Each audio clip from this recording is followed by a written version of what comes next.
Welcome to the Short Term Show, the show about short-term rentals and long-term wealth, with real property owners hosting real properties who are crushing it in the vacation and short-term rental space. And here's your host, Avery Carl.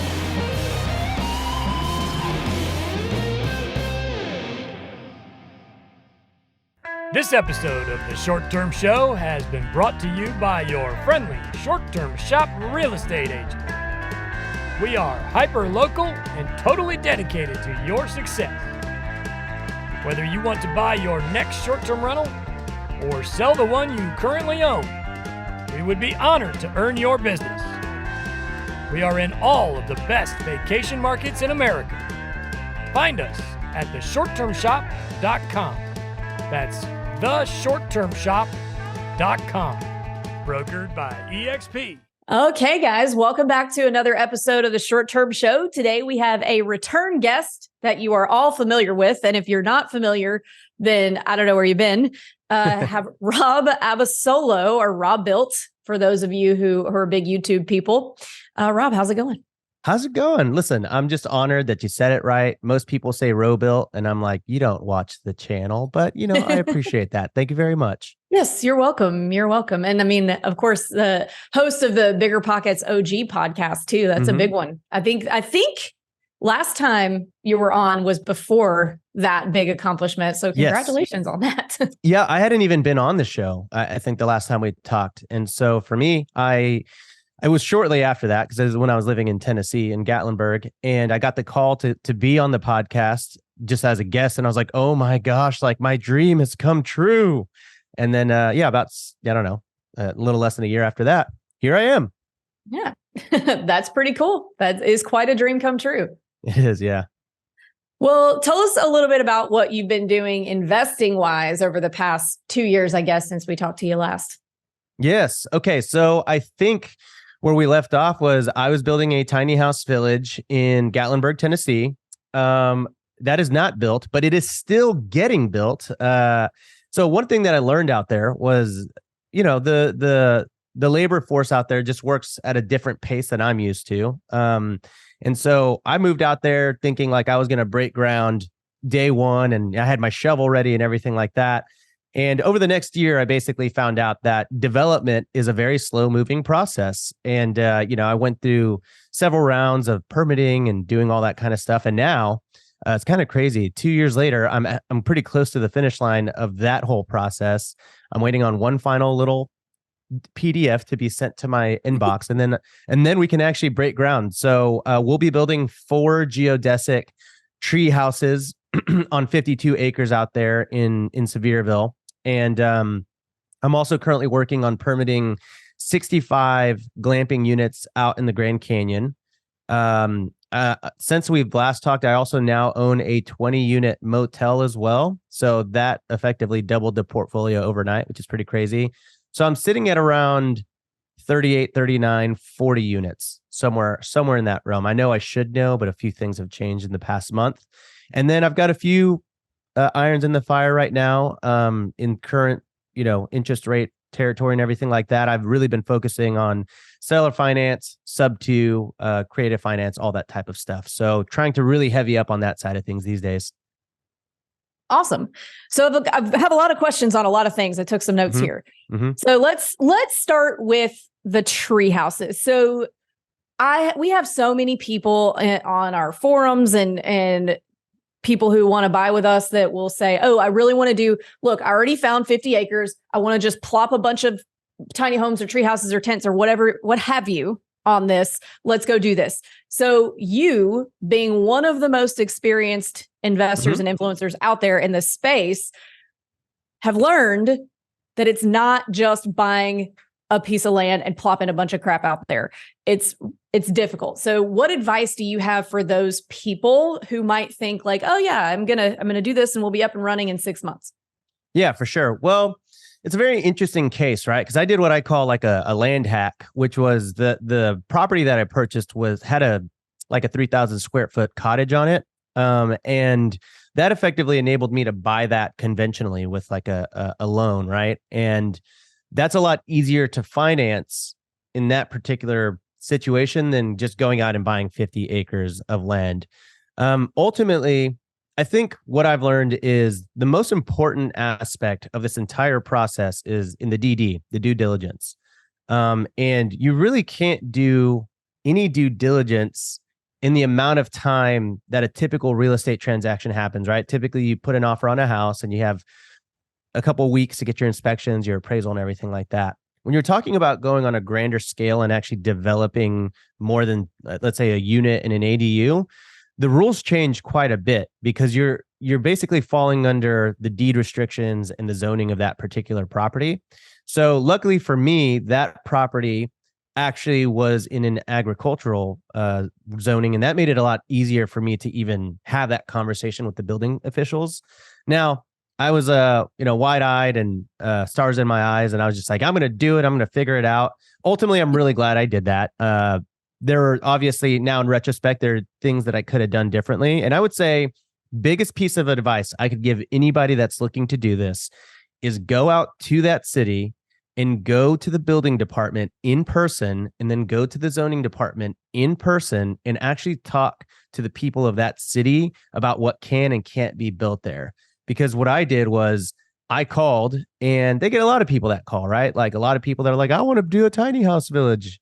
And then they're like, oh gosh, another one of these, right? And so they don't really give you the time of day. And I pestered them enough to where they answered my questions, but they didn't really answer them to the fullest, right?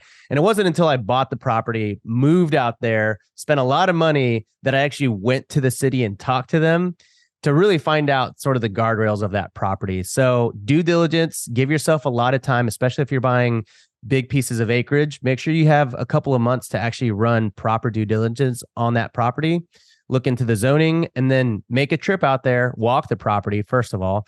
And second of all, talk to someone in person, because it will really open your eyes to the cans and can'ts of that property. Yeah, absolutely. I think that's really good advice, because a lot of people just see, oh, this is unrestricted, I can do whatever I want, and it'll be quick. I mean, I'm trying to build one house just to live in. And when I started that process around this time last year, so we're in August, I thought we were going to break ground in March.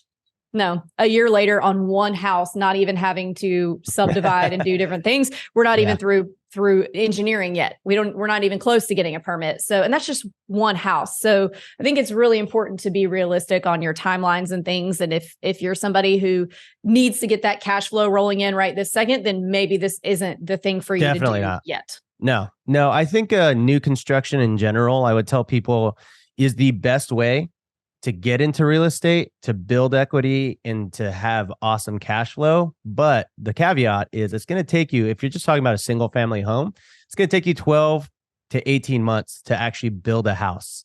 And so if you want to go that route, just understand development and new construction, year and a half, easy. So if you're counting on that cash flow, definitely not the strategy. If you need the cash flow today, then you need to just go and buy a property that already exists. Totally agree with that. All right. Now let's switch gears into this motel. So where is this? It's in the Adirondacks in New York, cool. Right outside of Tupper Lake. Okay. And how'd you find it? Instagram, funny enough. Cool. Yeah. Someone sent me a DM and they said, hey, I'm selling this property. I know that you're looking for cool Airbnbs. I think once it's renovated, it could be a pretty cool Airbnb hotel type of thing. And I was like, okay. Sure. And he's like, oh, and I'm willing to sell or finance it. And I was like, where do I sign? So we bought this hotel and I think, oh man, I can't remember now, but I want to say it was like $625,000. It was like 20% down. And I think we negotiated it at like 2% interest from the seller. So that was a pretty big one for us. I don't think we were expecting to go into the motel or hotel space. But for me, I honestly, as much as I hate to say it, I do think the true path for scaling for a short-term rental investor is acquiring a hotel, motel, our arch nemesis. But the plan with that was always to convert that into basically an automated Airbnb boutique hotel. Like we'll list it all on Airbnb. It'll all live through that. And so, yeah, that's been a really interesting set of operations and procedures and systems that we've had to develop. Well, let's hear about that because like you said, I think a lot of people are looking to make that jump from single family short-term rentals into hotels or motels. It actually kind of makes me giggle every time somebody posts on Facebook or says like, hey, I want to do like, get this new idea, a multifamily short-term rental. And we're like, that would be a hotel actually. So a lot of people want to make that jump. What advice do you have for them? Like, what are some big differences that you see between running and investing in single family short terms and actual motels? Yeah, for sure. Well, first and foremost, I would say scale accordingly. You know, it's not like I just bought a motel because I was like, this should be cool. I had already bought at that point 14 or 15 Airbnbs. And so I felt like I was at that time in my life where I could buy a motel because I was like, well, it's a 20 unit motel. I have 15 Airbnbs. Theoretically, it should be about the same amount of work. So don't really, I mean, I'm not going to tell anyone to not go for their dreams if a great opportunity comes up, because I know a lot of people that buy motels as their first investment or as their third or fourth one. So definitely a path forward for anyone that wants to do that. However, I think with anything in the Airbnb space, you really want to jump from lily pad to lily pad, not pond to pond. And it's really easy to want to jump from pond to pond.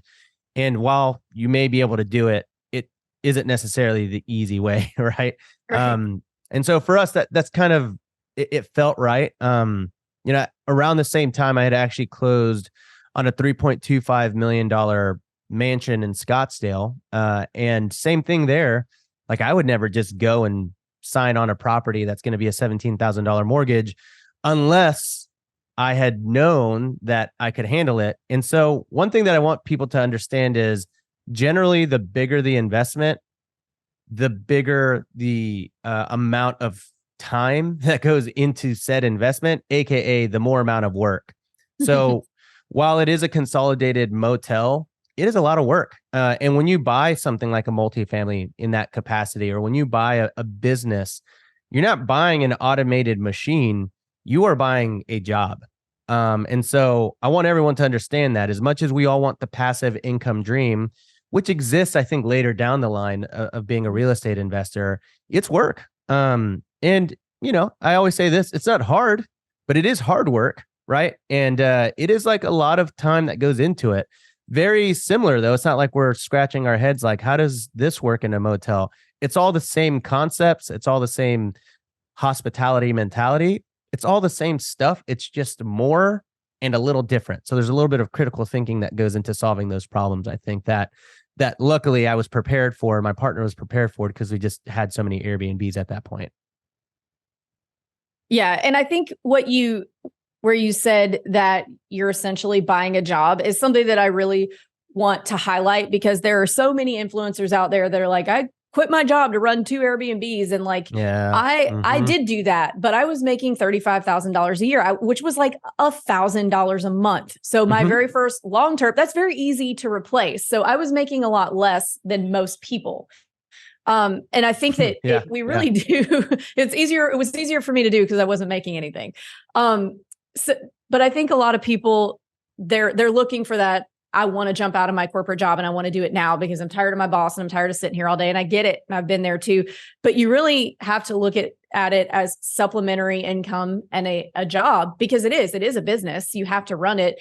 And I think a lot of people think, well, you know what, this is going to be passive income and I'm just going to throw my phone in the ocean and never have to do anything again. And like, it's just not that. You can go to the gym in the middle of the day or do your work in the middle of the night if you want, not in a 9-to-5 scenario, but it is still work. And it is. But you still have to answer messages at the gym though. Yes, you still have to. Yeah, you're going to have to between sets, or it's going to, I always say it's going to interrupt your dinner at some point. All the time. Listen, I have PTSD. Like my whole life, I am a movie guy. I love going to the movies. I love going to the theater. I cannot walk into a theater and enjoy a movie at 100% because 2% of my brain's always like, what's going to go wrong now? And so I have a property manager, like I have an assistant who's like my property manager, and she handles most things, right? I get this is like always mind blowing to so many people. I get every single message that comes through on Airbnb. I read every single one. I don't respond to them, because I know that my property manager assistant can do it. But when I see, like, I like to be connected to the entire thing. So even for me, as quote unquote passive short-term rentals are, not really. Like I still do it. Like I'm still in the weeds a little bit. Yeah. And I think it's important to remember that like nothing is truly passive investing in real estate unless you're just handing money to a syndication. Like we were on vacation in Montana in March, and our property manager on one of our long terms called. We just had to like knock down a row of garages that was like not salvageable, and we redid all the asphalt, and somebody wrote the F word in a stick in the concrete that we had to then deal with. Like, so it's not just short term, it's any real estate investing is not truly passive. So I just wanted for you to kind of set the record straight with everybody, because I think everybody thinks that I'm going to buy 3 houses and I'm never going to work again. And that's just not the case. It's true. And I'm going to tell you guys right now, while we just gave that whole little soapbox moment, I just got an inquiry on Airbnb for a property. That's the good times though. Like whenever you get the request and you're like, oh, okay, thousands of dollars. That's great. Yes, but most of the time it's like the remote doesn't work. And it's like, did you use the right one? And they're like, no, sorry. No, I was using this stick outside. And it's like, oh gosh.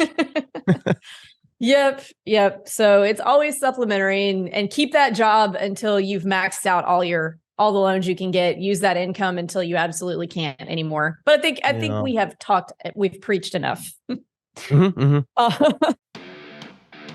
Did you know there's actually a company that will help you find and purchase your first or next short-term rental?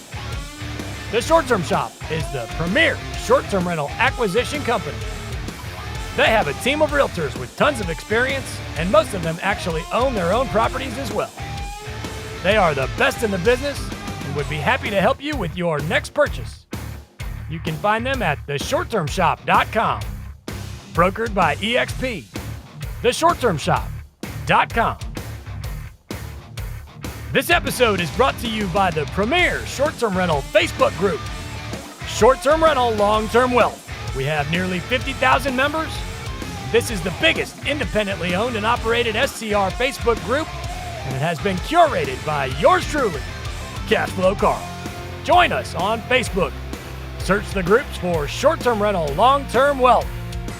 That's Short-Term Rental Long-Term Wealth on Facebook. Let's talk about now. You and I were talking recently about adding cool amenities to your existing short-term rentals. So I think that's something that our audience would like to hear about right now, because we're in September. So it's a little bit of a slump time with kids going back to school. So tell us about that. Yeah. So I have kind of gone through this new revolutionary thing, mindset change, I suppose, where I'm actually just, call me crazy, reinvesting back into my properties. I actually don't think this is talked about nearly enough, because it's a lot sexier to say, I just bought another house versus I just put a hot tub in an existing house and didn't buy a house, right? It's way cooler to add doors to your portfolio. For everyone at home, I was doing air quotes when I said doors. And I think what I've come to realize is, listen, it's really tough out there right now with interest rates. I totally understand that. And I don't think that should bar you from buying. I think you should be looking for good deals. But while you're looking for good deals, the number one thing that every short-term rental host in 2023 and 2024 should be focusing on is how to maximize the revenue of their current properties first before thinking about getting into their next property. Because if you just think about it simply, all right, right now you're going to go buy a house. Your interest rate is going to be 7.5%, and you are fighting tooth and nail to get a 20% cash on cash return. And right now, you're probably looking closer to a 10 to 15 if you're not really good at identifying properties. And that's fine. That's a great return. But 20%, that was super easy, like when interest rates were 3.5, right? But what people should be thinking about now is, all right, how can I increase the profitability of my current property? Because if you think about it, if you're making a profit of $10,000 a year, any dollar that you add after that is pure profit. And so if you're making $10,000 a year and you can increase your revenue by $3,000, guess what? That's like a a very solid increase. And I'll give you an example of sort of my mindset and how I was thinking about this. So I built this really cool, I was just itching to do something on my property since I haven't built a tiny house village yet, coming soon.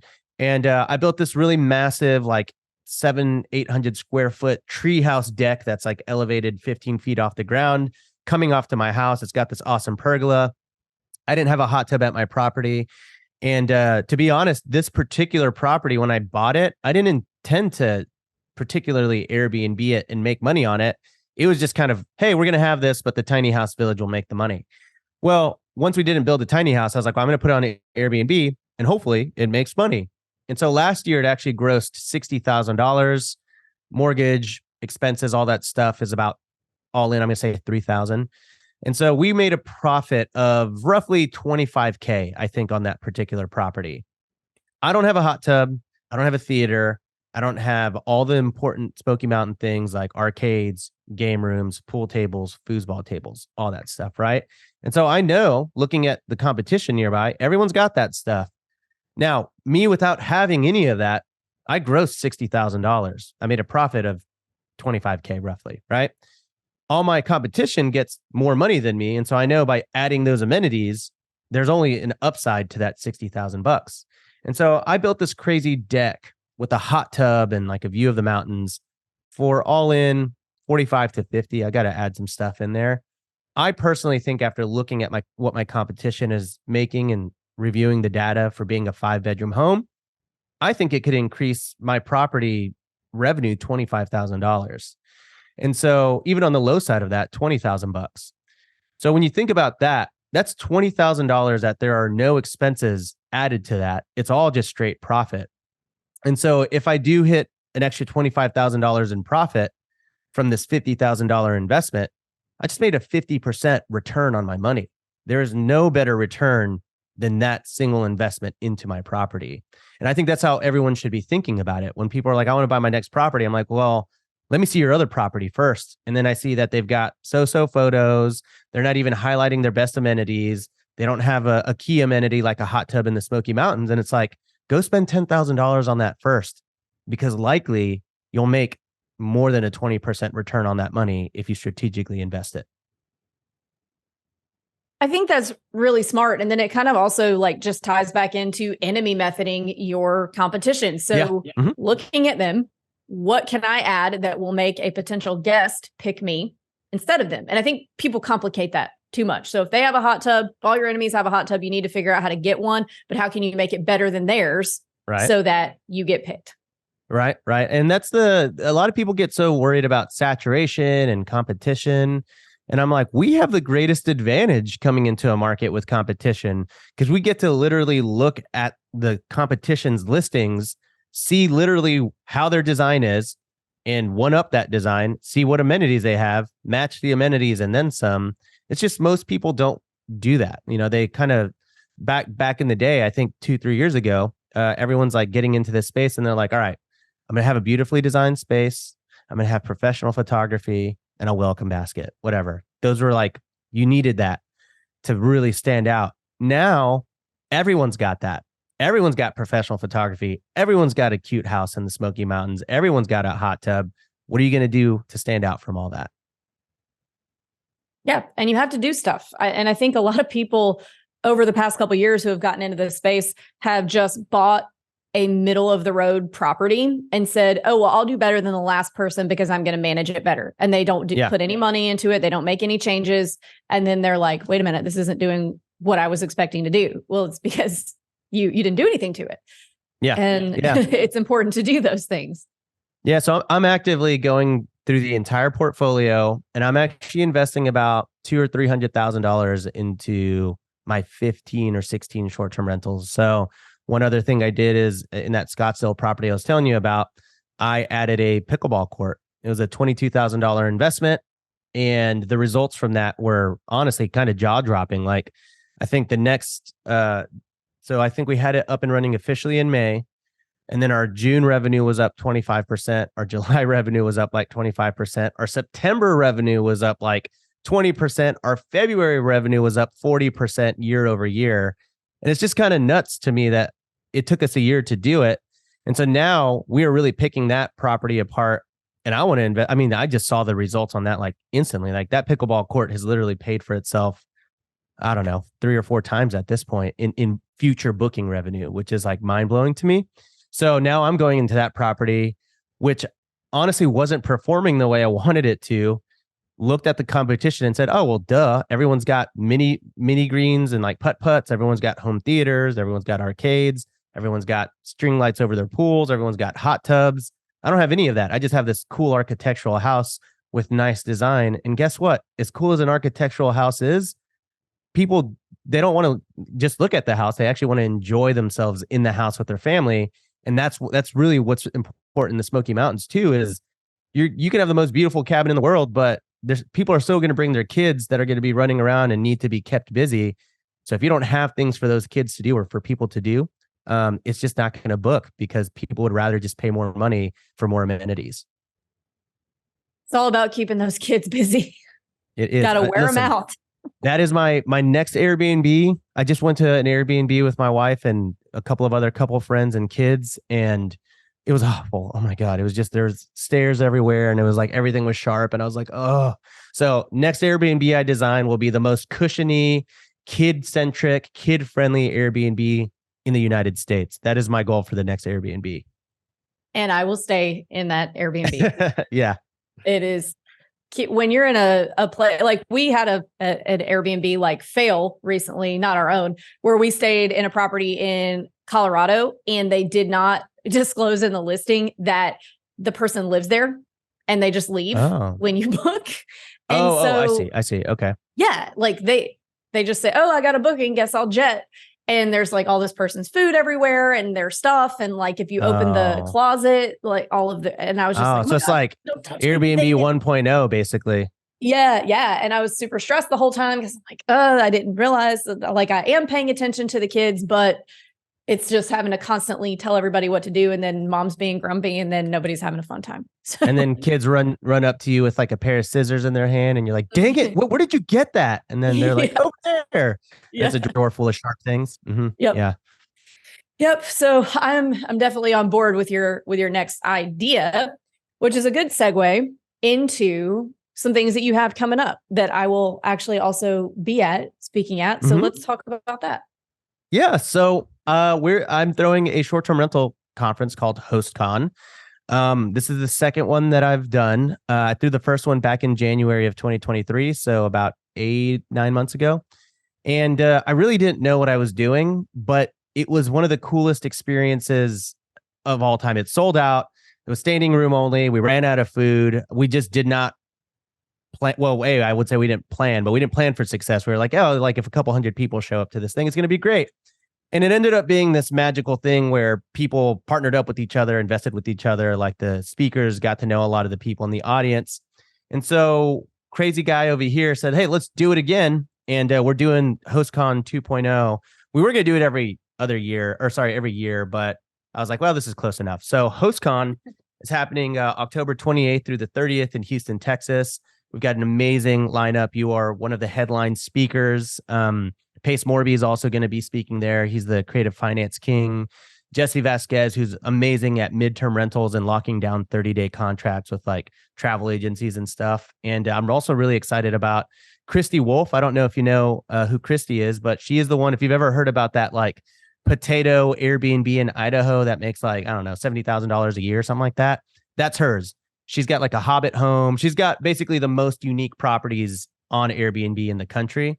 And I've actually just been really inspired by her really since the beginning of all this. And so it's quite the speaking lineup. I'm excited to get all of you in a room and just selfishly pick all your brains into oblivion.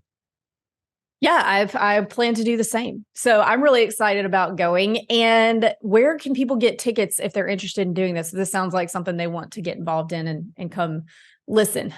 Yeah, come hang out with us in Houston, Texas. You can grab your tickets over at hostcon.com, like short for convention. And currently, right now, tickets are early bird pricing. So you get 50% off of general admission. And it's pretty, I mean, I think it's pretty affordable. And I promise you, like, I think there's going to be like 400 people. this year. We're about 50% sold out and we just announced it like 3 or 4 weeks ago. So yes, it's going to be I think it's going to be the number one. No, you know what? Let me take that back. I know it will be the number one short-term rental conference in the world. And I'm excited to see you in person. Actually, I think meet you in person, which is kind of crazy because we've talked so much over the years. I know. I always get like confused or shocked when I meet people in person when I've only talked to them on Zoom, because by height, I'm like, oh my God, you are so tall. Yeah. Or like, oh my gosh, you're so tiny. I did not expect, I expect everybody to be the same height because of Zoom. You definitely won't think I'm tall. I'm the national average. I'm 5'8". Good to know. National average height. So guys, I mean, Houston is a really easy place to get to just about wherever you live. Mm-hmm. There's a direct flight to Houston. And I love that. And I love not having to, since I wake up at 4 a.m. Central, when I go to the West Coast, I wake up at 2 a.m. and can't go back to sleep. So that's, I'm looking forward to being in Central Time when I'm traveling. So because I know it's about me. You did it exactly for me. I know. I did. It won't be so hot. It's like 100 degrees right now. It's like in October, everyone gets to get back for Halloween. And honestly, like the speaking lineup is insane, but we really try to make it a little different by actually having pretty intensive networking sessions and activities. And so most people, the goal is for them to leave and be like, I actually met friends that are doing this with me. The really big change that I saw last year was everyone was kind of relieved that there was actually hundreds of other crazy people in short-term rentals with them, because it was during all this alarmism and like the Airbnb bust and all that stuff. And I think everyone got in the room together like, oh, okay, the sky isn't falling. Like this person is making a lot of money, and so is this person. And so, yeah, that's my goal for this. So yeah, come hang out. Yeah, y'all do that. Come see us. And Rob, it's unlikely that people who are listening to this podcast aren't already following you, but if they aren't, where can they find you? You can find me over on YouTube at Robuilt, Robuilt, Instagram on Robuilt as well. And of course, you can always find me a couple times a week over on the Bigger Pockets Real Estate Show, the OG of OGs. Indeed. I have listened to every single episode, and it definitely, just a quick Bigger Pockets plug. I owned no real estate when I first started listening to Bigger Pockets, and now it's been, oh my gosh, longer than I'd like to admit, better part of a decade. And we are very much financially independent through our real estate investment. So big shout out to Bigger Pockets. Always shout out them. I learned about you in the short-term shop from Bigger Pockets and Gatlinburg. And so you've had a really big influence on me from just being on the show. So it's like kind of a really crazy full circle moment, It is. And that's what's cool about the real estate investing just subculture, is like you can learn from everyone, but there's plenty for everyone to do. It doesn't have to be this big competition of like, no, I'm not going to teach you how to do this because I want all the rentals for myself, because nobody could possibly own all the real estate. So it's really cool that it's a very welcoming community, and I'm happy to be a part of it. Yeah, for sure. Yeah. Put it all out there. It's give, abundance mindset. There's enough for all of us. Yep. And on that note, Rob and I are going to stop singing Kumbaya, and I'm going to ask you the last three questions of the show, which you've already answered one time. But first one, what advice would you give 20-year-old Rob? Maybe that's changed since the last time you came on. I guess that's a hard one. My boilerplate answer is I would not give him advice, and I would let him live his life exactly as he did it, because every mistake that 20-year-old Rob turned into future millions for 33-year-old Rob in real estate portfolio assets. So if you want like the actual answer, I think it's like get in, invest as quickly as possible. And it doesn't mean you have to go and buy a house, but invest in the concept of getting into real estate, work for free, work for someone else, go work a flip with someone and give them your labor for free. You need to surround yourself around other people that are doing the thing that you want. And because if you don't, you'll never do the thing that you want. Like if you want to be a real estate millionaire, you don't want to go work and hang out with 9 to 5 people in advertising. You want to go work out. I don't know why I keep saying working out. You want to go and hang out with other real estate millionaires. It's the only way that you can get to the goal that you want. Agree with that 100%. And similar question, what advice do you have for a new short-term rental investor who's getting started today in Q3 of 2023? weird time? I would say it's a numbers game at this moment. Pencil out a deal that fits within your buy box, make the offer. It's not like making the offer means that they're going to handcuff you to the house. You still have time to figure it out, but the good deals go very, very quickly. And so if you find a house that comes available on Zillow or the MLS and it makes you tingle on the inside and it seems too good to be true because it comps out great, make the offer. Just do it. And if it doesn't work out in due diligence, you can walk away, but you'll never know unless you did it, because chances are other people are going to beat you to the punch if you don't act quickly. Also great advice.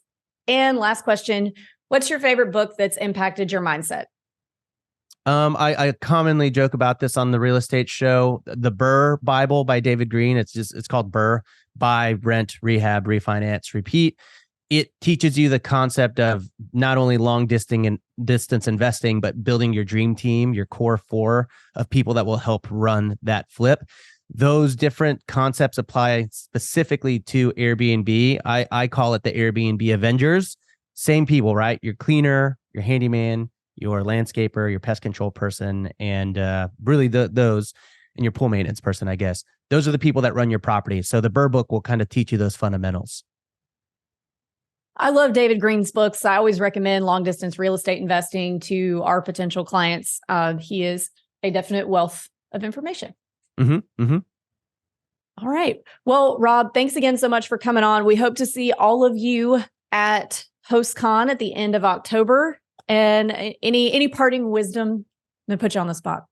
Yes, I have one thing. Please go to the Apple Podcasts app or wherever you listen to your podcast and leave this podcast a 5-star review, because when you do that, it gets served up to new people, and this podcast can help change their life the way that many podcasts have changed ours. Thanks, Rob. Well, we'll leave it at that. Thank you so much for coming on. Thanks for having me.